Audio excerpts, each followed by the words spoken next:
কাৰে বহুত জনাব বিচাৰিছো আন এটা গুৰুত্বপূৰ্ণ খবৰ পুনৰ মধ্যপ্ৰাচ্যত এবাৰ উত্তপ্ত পৰিস্থিতি দেখা পোৱা গৈছে কিয়নো হিজবুল্লাহৰ মুৰব্বী হাসান নাছিৰুল্লাহৰ হত্যাৰ পাছতে এবাৰ প্ৰথমবাৰৰ কাৰণে মৃত্যুৰ পাছত নাছিৰুল্লাহৰ মৃত্যুৰ পাছত এবাৰ হামাছৰ ফালৰ পৰা ইজৰাইলৰ ওপৰত পুনৰ ধাৰাসাৰ ৰকেটেৰে আক্ৰমণ কৰা হৈছে আৰু এতিয়া দেখা পোৱা গৈছে যে ইজৰাইলৰ ৰাজধানী তেল আবিবত এক হাহাকাৰময় পৰিৱেশৰ সৃষ্টি হৈছে আৰু এই মুহূৰ্তত জনাব বিচাৰিছো এক আন্তঃৰাষ্ট্ৰীয় গুৰুত্বপূৰ্ণ খবৰ মধ্যপ্ৰাচ্যত হঠাৎ বাজি উঠিছে সাইৰেনৰ শব্দ মধ্যপ্ৰাচ্যত বাজি উঠিছে সাইৰেনৰ শব্দ নাছিৰুল্লাহৰ হত্যাৰ প্ৰতিশোধ হিজবুল্লাহৰ নাছিৰুল্লাহৰ হত্যাৰ প্ৰতিশোধ লৈছে এতিয়া হিজবুল্লাহৰ ফালৰ পৰা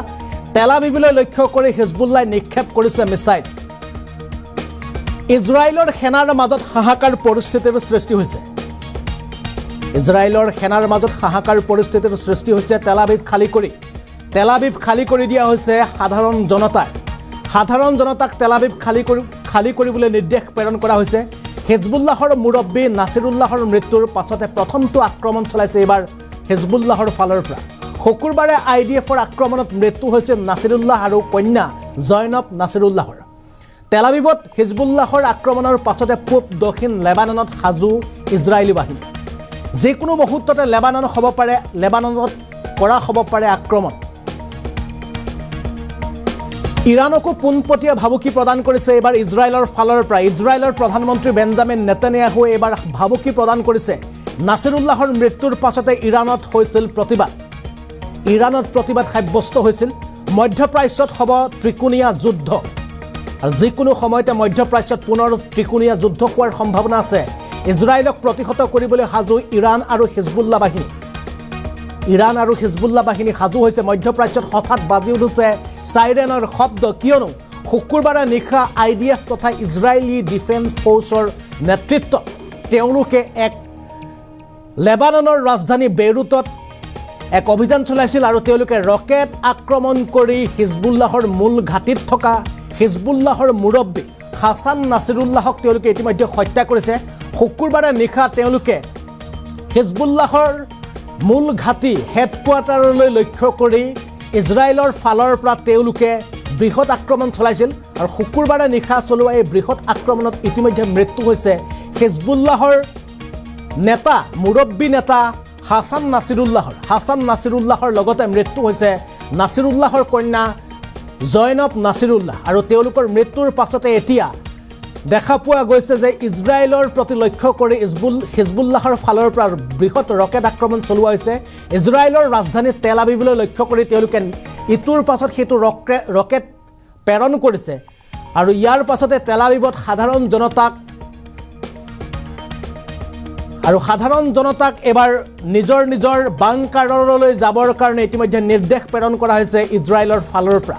আৰু এই মুহূৰ্তত জনাইছো আন্তঃৰাষ্ট্ৰীয় গুৰুত্বপূৰ্ণ খবৰ কিয়নো শুকুৰবাৰে ভাৰতীয় সময় অনুসৰি নিশা 8 বজাত ৰাষ্ট্ৰসংঘত চলি থকা যি জেনেৰেল এছেম্বলি আছিল জেনেৰেল এছেম্বলিত বেঞ্জামিন নেতানিয়াহুৱে ভাষণ প্ৰদান কৰিছিল আৰু এই ভাষণ প্ৰদান কৰাৰ পাছতে যেতিয়া নিজৰ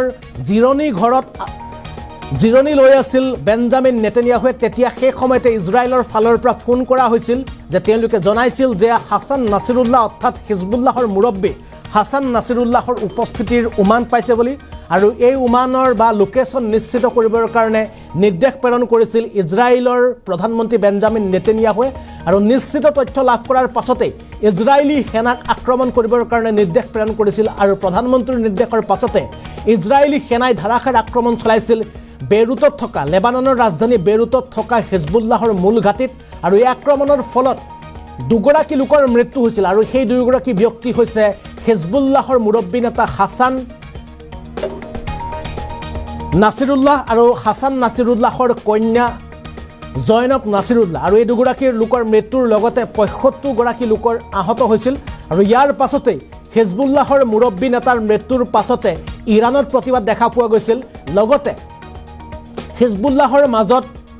এক ত্ৰাস্তমান পৰিৱেশৰ সৃষ্টি হৈছিল এক ভয়ৰ পৰিৱেশৰ সৃষ্টি হৈছিল কিন্তু এইবাৰ হিজবুল্লাহে পুনৰ তেওঁলোকে আক্ৰমণ কৰিছে ইজৰাইলৰ প্ৰতি লক্ষ্য কৰি ইজৰাইললৈ তেওঁলোকে এবাৰ ৰকেট নিক্ষেপ কৰিছে ইজৰাইলৰ ৰাজধানী তেল আবিবলৈ লক্ষ্য কৰি তেওঁলোকে ৰকেট নিক্ষেপ কৰাৰ পাছতে এতিয়া সাধাৰণ জনতাক বাংকাৰত প্ৰৱেশ কৰিবৰ কাৰণে ইজৰাইলী ডিফেন্স ফ'ৰ্চৰ পৰা নিৰ্দেশ প্ৰেৰণ কৰা হৈছে কিয়নো ইজৰাইলে যিকোনো মুহূৰ্তত ইজৰাইলৰ ওপৰত প্ৰতিশোধ ল'বৰ কাৰণে এবাৰ হেজবুল্লাহ কঠোৰ হৈ পৰিছে কিয়নো হামাস আৰু ইজৰাইলৰ মাজত যিখন যুদ্ধ চলিছিল সেই যুদ্ধখনত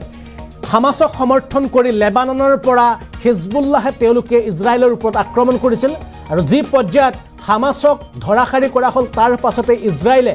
ধাৰাসাৰ ৰূপত হিজবুল্লাহৰ ওপৰত আক্ৰমণ কৰিছিল ক্ৰমাগতভাৱে যদি চোৱা যায় হিজবুল্লাহৰ ইগৰাকীৰ পিছত সিগৰাকী নেতাক তেওঁলোকে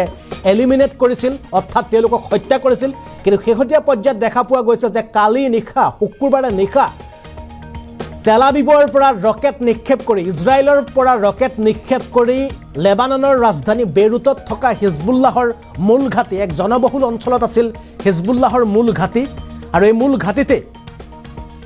আশ্ৰয় গ্ৰহণ কৰি আছিল হিজবুল্লাহৰ মুৰব্বী হাছান নাছিৰুল্লাহ আৰু হাছান নাছিৰুল্লাহৰ উপস্থিতিৰ উমান পায় ইজৰাইলী সেনাই তাত ধাৰাসাৰ ৰকেট নিক্ষেপ কৰাৰ পাছতে শুক্ৰবাৰে মৃত্যু হৈছিল হাছান নাছিৰুল্লাহৰ আৰু এই মৃত্যুৰ পাছতে সকলো ফালে হাহাকাৰ পৰিৱেশৰ সৃষ্টি হৈছিল বিশ্ব সংবাদ মাধ্যমতো দেখা পোৱা গৈছিল যে হাছান নাছিৰুল্লাহৰ মৃত্যুৰ পাছতে সমগ্ৰ বিশ্বই শিৰোনাম প্ৰকাশ কৰিছিল হাছান নাছিৰুল্লাহ এলিমিনেটেড বুলি আৰু তাৰ পাছতে ইৰাণৰ প্ৰতিবাদ সাব্যস্ত হৈছিল ইজৰাইলৰ বিৰুদ্ধে ইৰাণৰ জনতাই তেওঁলোকে শোকস্তব্ধ হৈ পৰিছিল হাছান নাছিৰুল্লাহৰ মৃত্যুৰ পাছতে আৰু এইবাৰ দেখা পোৱা গৈছে যে হিজবুল্লাহৰ ফালৰ পৰা আক্ৰমণ চলোৱা হৈছে ইজৰাইলৰ ওপৰত হাছান নাছিৰুল্লাহৰ মৃত্যুৰ পাছত প্ৰতিশোধ হিচাপে তেওঁলোকে প্ৰথমবাৰৰ কাৰণে এইবাৰ আক্ৰমণ চলাইছে শ মিছাইলে তেওঁলোকে ইজৰাইলৰ ৰাজধানী তেল আবিবলৈ লক্ষ্য কৰি তেওঁলোকে ৰকেট নিক্ষেপ কৰিছে আৰু তেল আবিবত সাধাৰণ জনতাৰ লগতে সেনা চাউনীটো এতিয়া হাহাকাৰ পৰিৱেশৰ সৃষ্টি হৈছে ইজৰাইলী সেনাই সাধাৰণ জনতাক বাংকাৰত প্ৰৱেশ কৰিবলৈ নিৰ্দেশ প্ৰেৰণ কৰিছে হাছান নাছিৰুল্লাহৰ মৃত্যুৰ পাছতে হিজবুল্লাহে আক্ৰমণ কৰিছে ইজৰাইলৰ ওপৰত বৃহৎ আক্ৰমণ কৰিছে এই মুহূৰ্তত